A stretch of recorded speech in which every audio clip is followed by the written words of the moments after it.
Hi, welcome to another episode of the Visual Storytelling Today podcast. The show is designed for you, the marketer or entrepreneur, who may be looking for more effective ways to connect better with audiences through the exciting world of visual storytelling.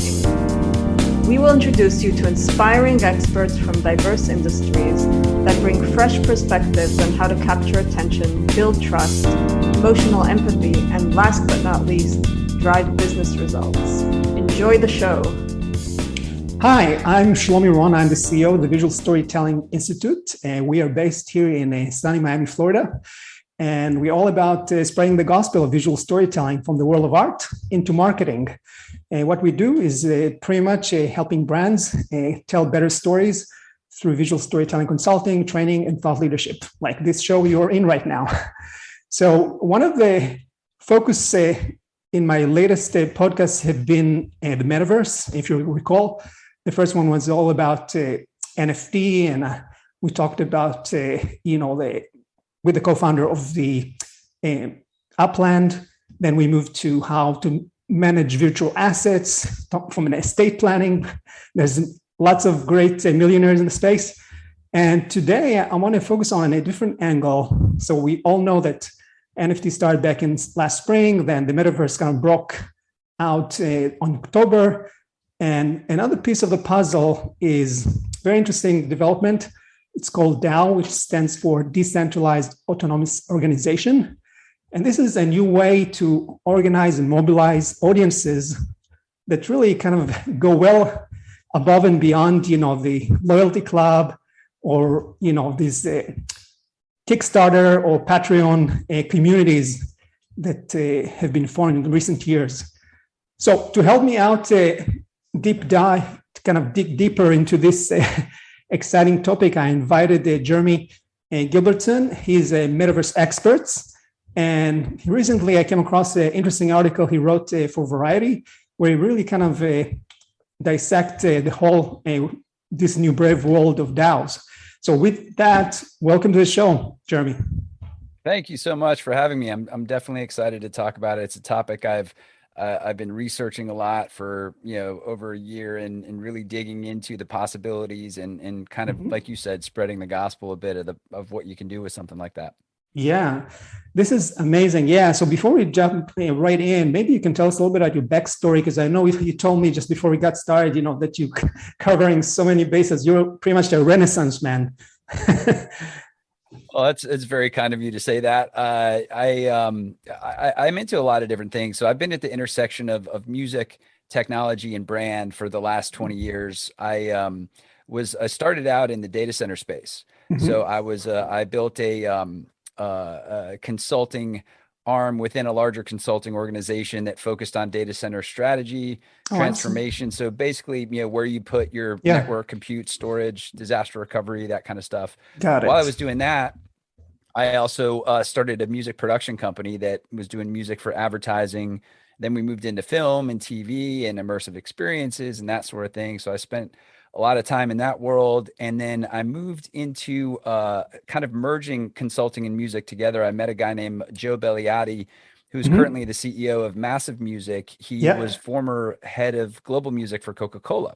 So he and I got together and created an organization called the Music Division, where we were essentially outsourced chief music officers, for lack of a better term, where we would help brands activate and partner with music really authentically in a way to grow audience and grow reach and that sort of thing. So I did that for a while.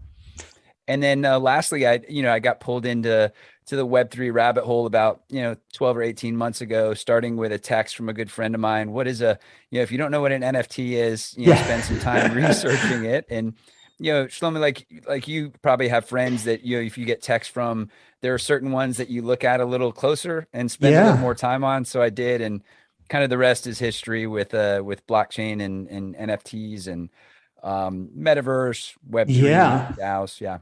Yeah, it's really like, the Wild West right now. There's so many opportunities and a lot of people have so many questions, and especially marketers, visual storytellers that really need to kind of keep up on the latest, where the attention is always flowing into. And, this is what I always keep telling my clients and students. You always want to pay attention to what's for the latest innovations, because it's important to kind of put a leg and experiment as long as your strategy support it. So before we, get to really the depth of, DAOs, maybe can you just, in very simple, plain terms, just explain what is a DAO? Yeah, well, as you said, decentralized autonomous organization, it's a way to catalyze and activate a community around a common mission using using blockchain technology. A lot of people struggle with the idea of them because they think they're this, leaderless ship, right? That how can a community drive all of this, with automation? And it's a bit of a spectrum approach to leadership, right? Because when you start a DAO, there's usually a really tight-knit community that pulls together the philosophy, the white paper, the why, the philosophical constructs of why they're getting together and what the mission is and where they're pointing towards. So there's a lot of tight-knit, collaboration and development there. But then as the rules get set, as the governance gets set, and you move into the community starting to bring what I call their superpowers to the table, right? So if you picture each member of the community, with a circle around them and their superpower stated, right? They can provide that superpower to the community in return for some kind of whether it's a token or whether it's some other kind of return. But I think the biggest thing to think about is having that spectrum based leadership, right? Because you don't start right off the bat and everything is run by computers. You got to set everything's philosophy driven, I think. I see. So if, for example, a brand is interested in starting a DAO for, we typically used to call them loyalty clubs or, ambassador clubs that brands would manage. How would they start this? What is the process? There's obviously some founding team, the people that have the idea and need to actually start drafting the rules in a smart contract. Maybe you can talk a little bit about that. Yeah, brands are interesting in that, the way a brand is developed, it's a bit like a DAO, right? It's like you have assets, you have a company that the brand is like this ethereal vehicle for, right? Sure. But a brand emerges over time, right? A brand is not all of a sudden, hey, I've got my logo, here's my brand, here we go. It's like this emergent quality. So if brands think about DAOs as they think about how their brand develops over time and how close they want their community to come into that, what really gets interesting is co-creation, I think, for DAOs. It allows the ability, if the brands are willing, to participate in the development of the brand. It sounds super scary to a chief marketing officer. Like, I'm not going to let someone create my logo or like do something like that. But audience feeds brand almost as much as the visual identity system. Although you just see user-generated content has been done for many campaigns. But to your point, this is a much more structured and more monetized way from the perspective of the members, right? Yeah, absolutely. One instance I ran across a while back was a company called Metaversal that is kind of their part investment fund to invest in NFT projects, part NFT creation studio, and they released MetaLetters DAO recently. And I thought it was really fascinating what they did. They actually opened up their visual identity system via a Creative Commons CC0 license, which basically allowed people to take their bits and pieces and tweak them and contribute to them. And that was the first point. I was like, wow, that's really amazing that a brand would do that, right? So they basically walked the walk. MetaLetters DAO, their visual identity was created by the members of the DAO. I thought it was really cool. Yeah, because this is the ultimate customer voice, right? Right. It's not coming from the C-suite. It's actually people participating and creating this visual art. And there are levels you could set to the contribution and parameters you can set, like the amount of interaction you want to have people playing with these brand assets, right? Right. that make you comfortable, but let people come in close enough, right? To feel like I they're see. part of something. I see. Yeah. And one thing that also kind of confusing in my mind, I mean, until recently, there was also some marketers and brands were using social tokens like practices with rally.io, for example, to mobilize their audience. How's that different from a DAO? Yeah, social tokens are a little bit different, I think, Mm-hmm. than DAOs. I mean, all of them are kind of community driven, Right. but with most social tokens, I think the difference, you hold a social token because you believe in the artist behind it, right? Let's just say Right. simply it's like an artist or creator. You believe in that artist Yeah. or creator behind it. But more often than not, you don't have the Voting ability to, rights.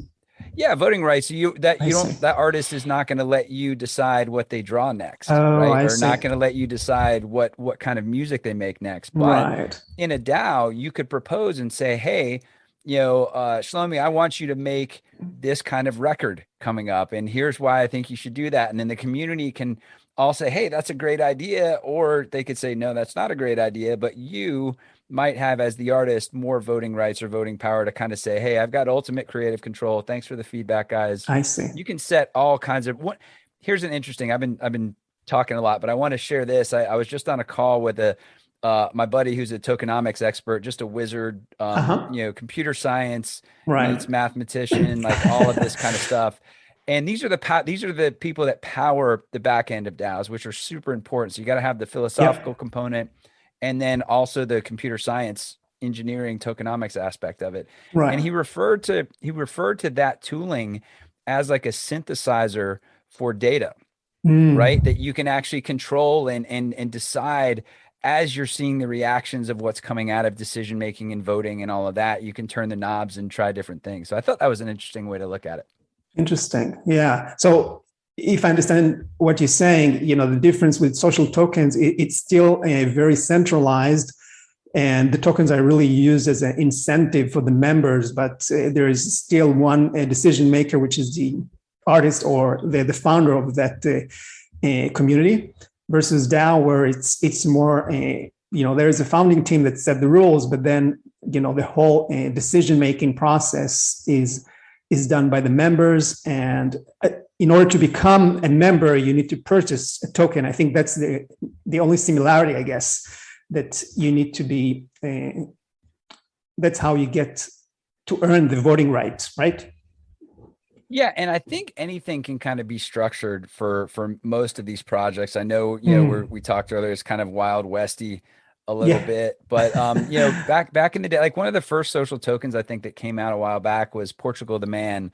The Right. band had the PTM token, right? And it was, the Yep. idea was to, instead of paying $10 a month to get access to unique content and Yep. that sort of thing, you actually buy something as this token, hoping that the band's going to do cooler stuff Right. over time, and you could sell that position in that Yep. versus where you're just paying money away. So that's the social token construct in my mind, and the DAO takes it one step further where you have position in that, but you could also propose what that entity does and participate in voting on Right. what other people think it should do. Right. Before we kind of switch to examples, I'm still kind of wondering, as a voting machine, you have a community with 100 members, and let's pick a brand, that is actually mobilizing them. Couldn't be any conflict from the brand perspective, that, the majority of members are steering the ship to maybe a direction the brand is not interested. What do you do then?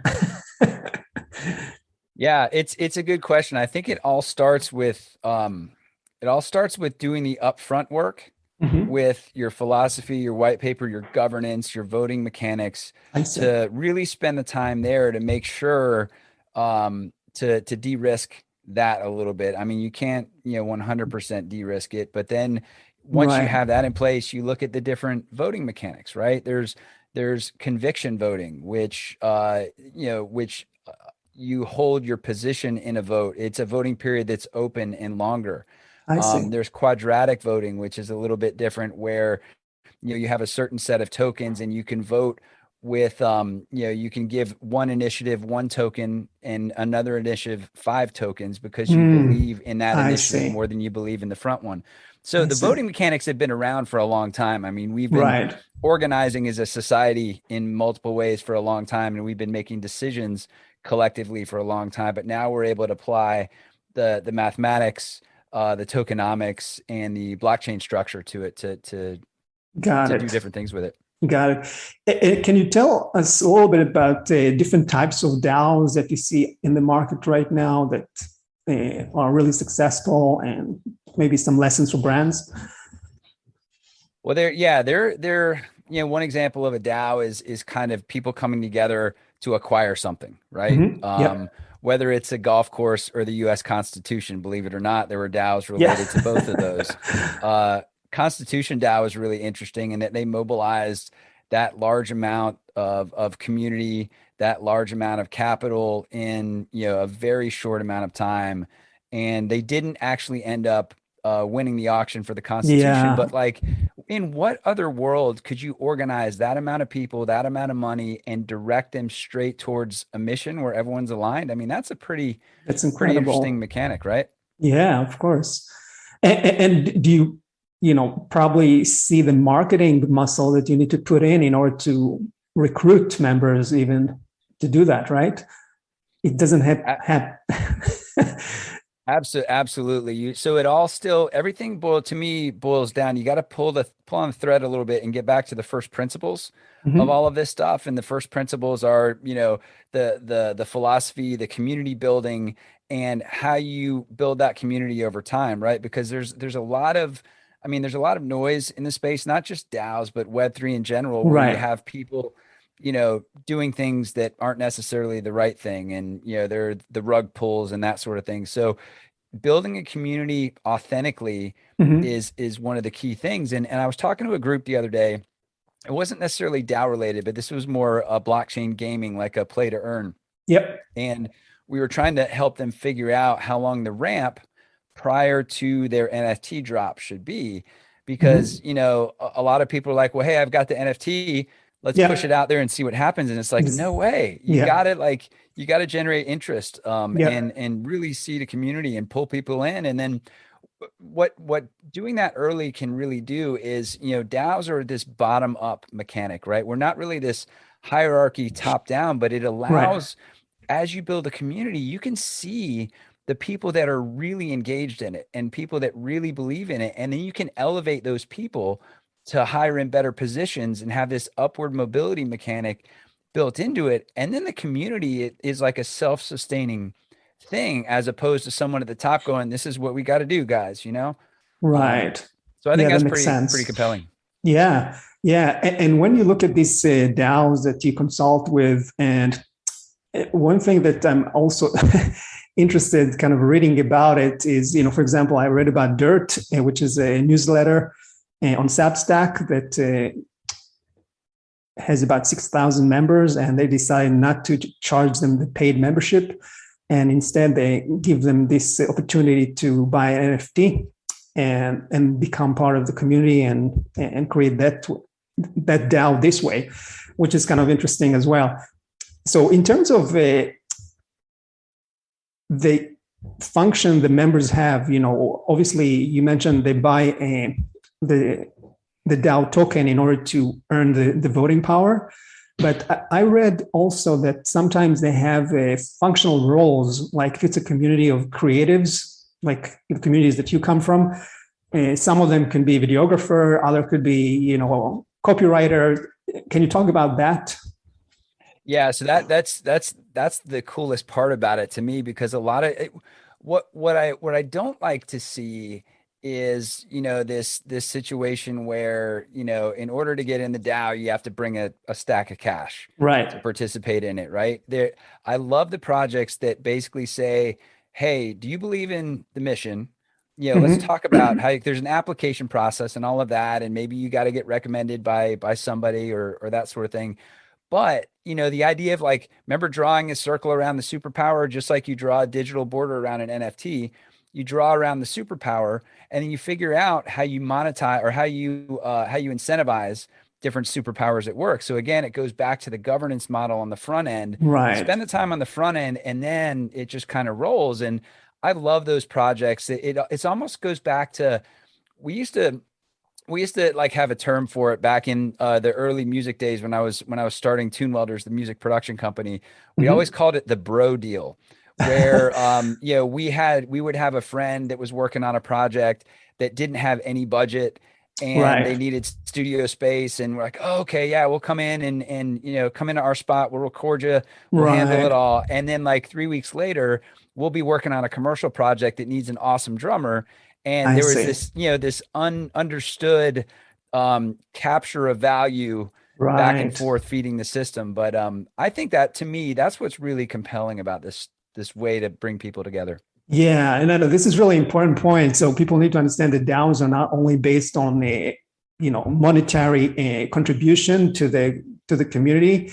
In order to participate, you can also, the value exchange could also extend to your talent, your superpower, as you put it. And if you have a specific talent you want to bring to the community, and the community really is looking for that talent in order to build that project that it's part of the mission, then that's another way to start it down, right? Absolutely. But still, at the end of the day, all of those collected superpowers, whatever they're pointing towards, has to drive value, right? To make it all trickle down and work for everybody. So it's one of those things where you have to you almost have to bet on the right group, right? Or sometimes you just take a chance for something you believe in. And a lot of times, things that I've done over the time, work that I've done for free because I believed in a project, and I was like, if we get paid for this, great. If not, great. Right. But either way, I've learned something coming out of that, right? Exactly. But the financial mechanism, obviously, is the way kind of the world works. We got to have food, we got to have shelter, we got to do that kind of thing too. So you can only do that stuff so much, I think. Yeah, that's important. I think also that something that I read in another article is that it's really important to know also the tax implication of starting a DAO, which is still kind of in a fuzzy area, right? It is, absolutely. And that is one side of it that I am not an expert in, but I do have friends that I rely on for a lot of that stuff. Like the tokenomics expert I was on the phone with before. One of the most interesting ways I've heard this addressed was through a guy named Ian Lee. And Ian Lee is one of the founders of Syndicate DAO. Right. And they're basically like a DAO startup tool, like DAO. They call it DAO tooling, that allows you to set up a treasury, set up the governance, all of that kind of stuff, right? So the way they launched it was through they call it Web3 investment clubs. And what he was telling me, and you guys can check all of this out on Syndicate DAO, but Ian was telling me that the investment club rules point to as long as I think there are 5 or 6 parameters. One is like has to be under 100 members. The other one has to be all of those members have to have a say or a vote in whatever the treasury does. And there are 5 or 6 different parameters that he outlines that, and these are based on the investment clubs that were around in like the 1800s. Oh, like when people physically got together to put the investment club together and invested in things and that sort of thing. So Syndicate had a really interesting answer to that. So I look forward to following them and see how that goes. I mean, obviously with everything in Web3, there is that like regulatory oversight that is, has come a little bit, but is like loosely undefined. And, but I think the main equation is like, the one thing I always point to, I guess, is something called the Howey test, right? Which is, what are the parameters to consider something an investment or not? And it's obviously do your own research. Number one, make sure you have someone who's an expert in the regulatory side, the legal side of the fence. Because when we do things in the DAO space, we want to do them right. So the community, gets elevated and grows and all of that. I see. So hopefully we kind of spike the interest of some members of the audience here on exploring this idea. But what are the steps they need to make? You touch a little bit on Syndicate, which is a platform. Are there any kind of WordPress DAO for dummies, so you can actually create this easily. Yeah. So Syndicate, one of their, you basically can, create a DAO almost instantly on their protocol. Right. There are other DAO tooling companies. DAO House is another great one. DAO House is based on Moloch code, which has an interesting parameter from a voting perspective. So what you can do, the way their voting mechanism works is there's a voting period. So you vote on the proposal. I think it's like 7 days or whatever it is. And there's also like a grace period after that where you can kind of decide, well, I don't really like the way the direction of this is going. Say the majority is not on your side. There's a function built into that code that's called rage quit. It sounds kind of like a little aggressive, but it's an interesting mechanic that they pulled in place that you can basically opt out and kind of, take your ball and go home, so to speak. I see. But DAO House is a great one. Aragon has a bunch of great DAO tooling, whether it's treasury, management. When things get really interesting is when companies start springing up to make it easier to create the technology that everyone's talking about. So yeah, there's a ton out on the DAO stuff. Yeah, it's almost like the postcard publishing platforms that, or the social publishing of their day. Yeah. Let's wear the kind of the marketing hat for a second. Obviously marketers are interested in driving, awareness at the top of the funnel, and they want to retain a customer longer at the end of the funnel, the loyalty advocacy stage. So where do you see, DAO fits into this funnel idea? I mean, do you see DAOs that are really supporting prospects or at the awareness stage? Do you see them in the decision in the middle, the funnel, or it's practically, once you already kind of become a happy customer at the advocate stage?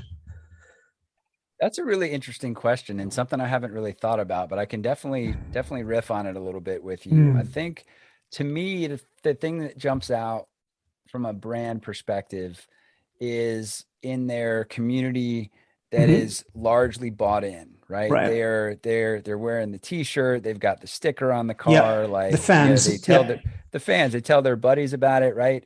And then kind of trying to galvanize that community a bit and turning it into so where the mission behind something like that, so every brand has got some sort of social good component these days, which I think is great. Most do. The DAO could be an interesting way to resource the social good cause, right? So let's say a particular brand has a particular cause, and the brand advocates who are already fans of the brand have their superpowers and can come together and be an amplifier of the brand's work in that cause, and then are in turn rewarded with some kind of mechanism that turns into, it's like almost like an artist colony, right? An artist colony in that, remote location, working on projects together. Guilds. Yeah. Guilds. They talk about a lot in the DAO space. Yeah. Interesting. Wow. Yeah.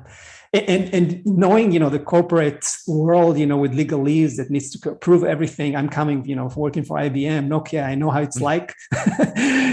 How do you see that environment, responding to DAO when, pretty much there are no rails? I mean, you set the rails at the onset, but then on it's off to the races. I think for brands to really dive into some of this stuff, I mean, if we just pull it back a little bit to Web3 and don't just talk about DAOs, if we talk about NFTs, if we talk about metaverse executions and partnerships and all of that, I think as we start seeing brands hire a chief metaverse officer, for lack of a better term, that can help them navigate all of that stuff and teach, right? Because the first thing that I've been pulled into a lot of different brands is teaching people what this technology, what this capability can do, how to harness that capability, and then also look at the marketing strategy, look at the audience, right? So you have the marketing strategy, you have the audience. Where is your audience? And if you look at three different populations, you have one, they're maybe Web3 savvy, They have a wallet. They've done some stuff. There's Right. one in the middle that's like Web3 curious. Hey, all this stuff sounds cool, but I haven't done anything. And then Yep. you have Web3 averse on the Yep. other side where they're like, this stuff sounds crazy. I'm not messing with it. So Right. starting to help brands figure out where their audience is and how to get their audience onboarded into what they're trying to do and do it in a tangible way. So some of the outputs of some of these discussions, like most really successful Web3 projects, whether they're a DAO or Hmm. an NFT auction or a play to earn game, have something called a white paper, right? Some of them are more technical, some of them are more philosophical, but what if Yep. why couldn't a brand have a Web3 white paper that is this documented definition of what Web3 is, how they want to extend their current mission with it, and how they want to pull their community in closer to be able to hand to partners and talk to, I see. potential, right? So I think those are some of the conversations I've been having with brands, but it starts with education and then moves into how do we align that education with what they're currently doing and how can we use this capability to extend their mission, right? I see. So it makes sense. You don't say just focus on the DAO as a standalone activity. Really, zoom out and see how it fits an overall Web3 strategy, a metaverse strategy, where maybe there's NFT component, maybe there's how your audience makes sense to respond to it, how your brand. Do you have intellectual property that you can actually mobilize and tokenize? So there's a lot of questions that you got to do. And you said, if you first start with education because it's so new to everybody and lots of questions. And speaking about questions, yeah. Oh, go ahead. No, go ahead. I was just going to say, thinking even bigger, like if we look like 5 years down the road, I'm a big believer in DAOs are going to be the large way, one of the larger methods of organizing, businesses, right? Mm-hmm. And, you have instead of these companies, and companies aren't going to go away, and the ways companies Right. organize is not going to go away, but there's going to be a new version of that is going to be maybe in on the parallel, startup right? side, right? Totally. And then you have these individuals. I talked to a buddy a long time ago, and he said, in order to participate in Web3, you have to be something in Web3. So there's this whole idea of self-sovereign identity Right. that is essentially you're encapsulated, right, with these different permissions and interactive, Yep. directives, right? And these individuals move in and out of these DAOs based on Mm, projects. I mean, the freelance community is huge right now that right. I think it's going to kind of move in that direction as well. Yeah, and it's definitely going to democratize and kind of leave all the legalese because it's going to be all part of smart contracts, so it's easier to interact. And the good part about the tokens is really that not only you get compensated, but the more you add value, your token is increasing in value, and there's the secondary market, resale, all these opportunities available to you as well. So that's another difference from just I call it like a share community, like a stock market share community where people just have X number of stocks, and that's represent their power of decision making. Yeah. Well, think about within brands, right? There are these, or within companies themselves, right? There are innovation departments, Yep. right?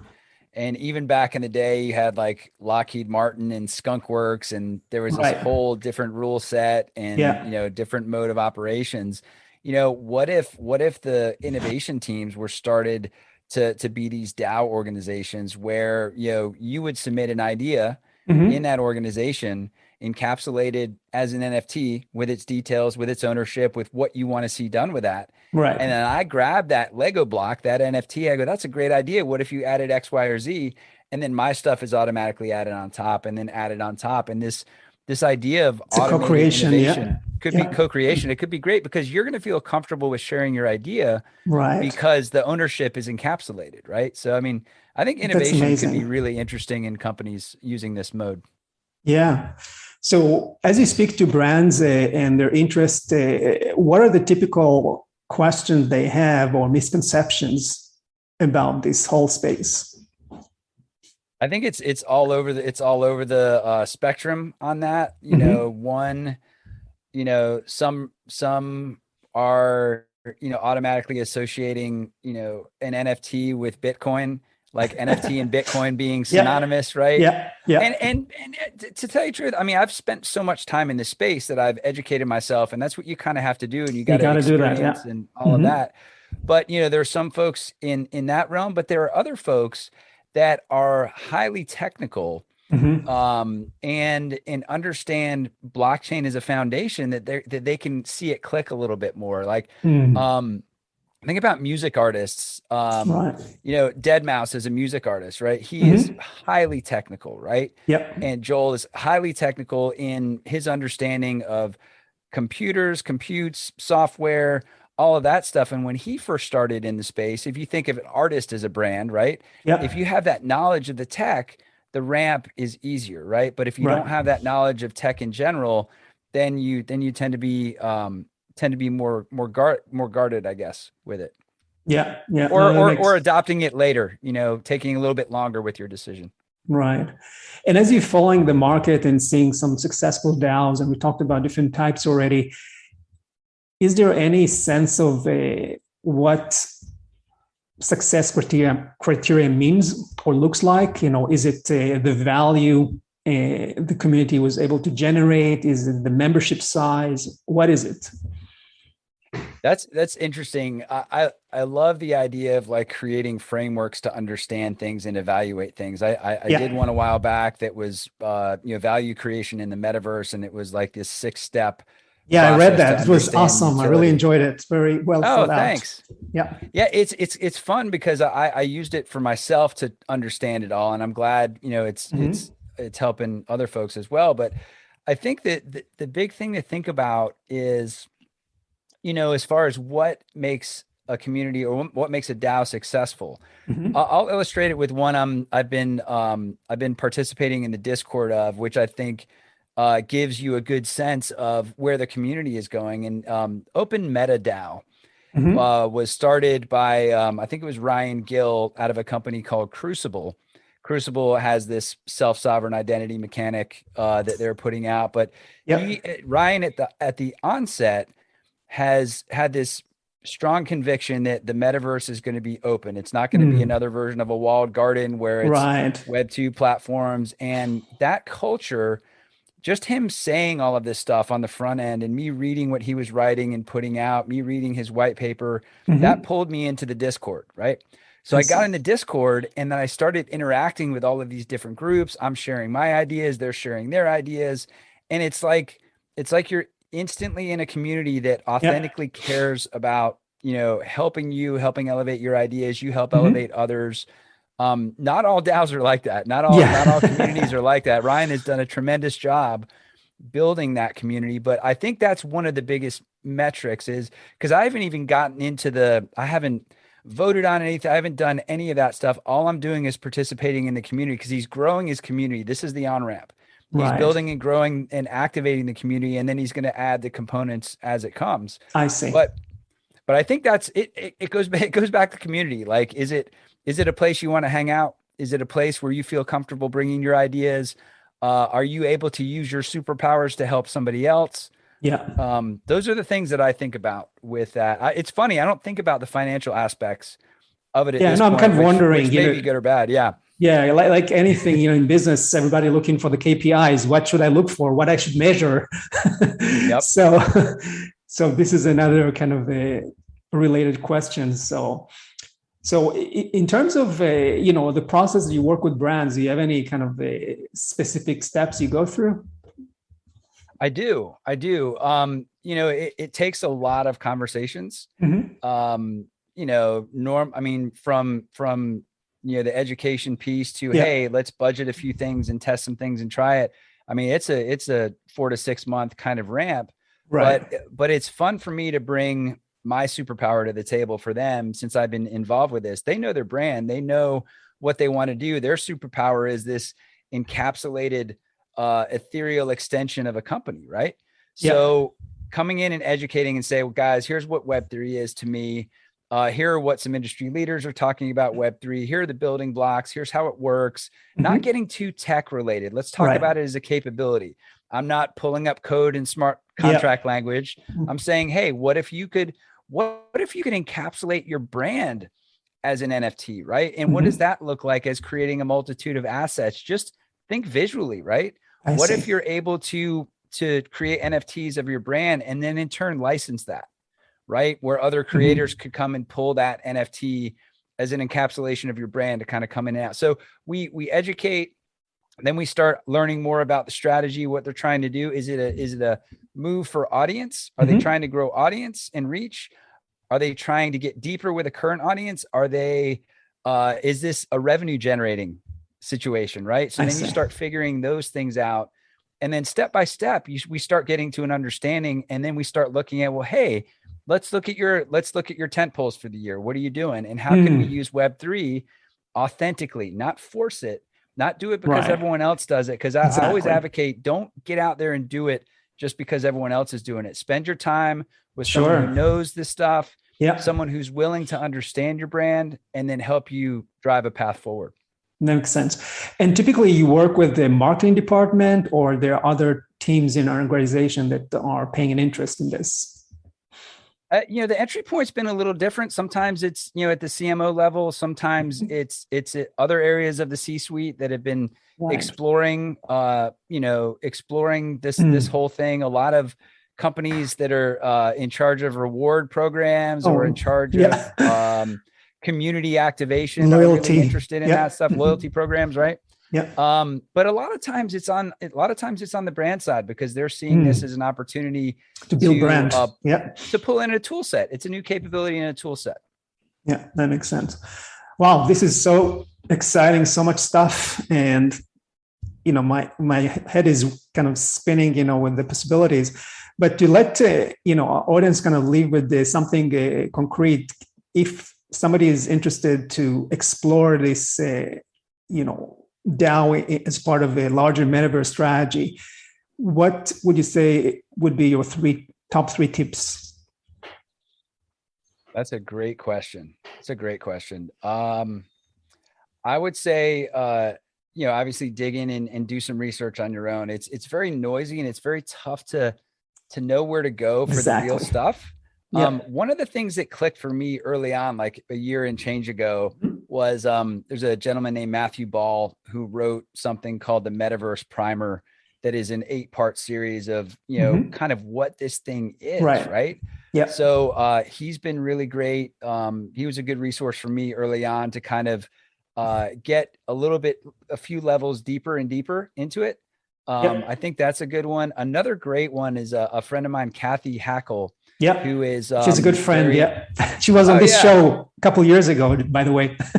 Yep. So I've known Kathy for a while. We've we actually that value creation framework we actually did together for Forbes. Oh, nice. And obviously she's got great experience in helping brands navigate. I think it's find the trusted resources. And I think folks like myself, and I'm sure I can speak for Kathy as well, are more than willing and excited to start from level one and start teaching and exploring together. It's fun. It's fun to help people translate this stuff. Right. So it sounds like it's education and really not being afraid to kind of reach out to trusted advisors and really start exploring really what it makes sense for your brand. Maybe it's a match, maybe not now, maybe, in the future, but it's a good way for you to maybe kind of label it in your experimental bucket and check it out and see if it will make sense for your strategy.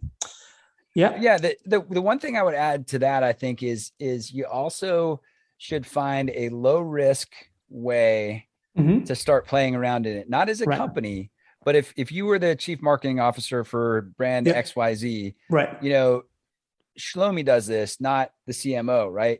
So I would say, hey, go get a MetaMask wallet or call me. I'll help you set one up.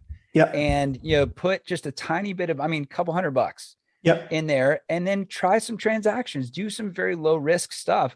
Cause it's amazing once you get into something and you're actually doing it, you're like, whoa, I just minted an NFT, like, holy cow. And there it is. And all of this stuff. And you get in the Discords and you get in stuff, you have to tiptoe in it as an individual and then come back to your organization and bring some of that knowledge base. So true. I mean, that's exactly what I've done, experimenting on NFT, starting my gallery on OpenSea and writing an article about, steps and what does it mean. So you're absolutely right. Playing around is the best way to kind of get your feet wet and, get the experience. And have a trusted friend like walk you through it too, because Sure. there are certain situations where, obviously, if you have a MetaMask wallet and you don't know not to share your seed phrase, like there could be some bad repercussions on some of this stuff. So bring a buddy, find a buddy, have them walk you through it, and then do a little safe tiptoe. And then before you know it, you'll be hooked like me. Absolutely. Yep. Awesome. Thank you so much, Jeremy. This was fantastic. And for anyone that would like to contact you, how can they do that? Probably the best way is just to find me on social media. It's just Jeremy Gilby. Twitter, is probably the best. You can find me on LinkedIn, Jeremy Gilbertson. Drop me a note, drop me a question. Happy to explore some stuff with you. And Shlomi, this was great, man. What a fun conversation. So grateful for you to have me on the show, and hope to connect soon. Great. Awesome. Thank you so much again. And for all of you listening or watching, we see you in the next episode of Visual Storytelling Today. Thank you. Thanks.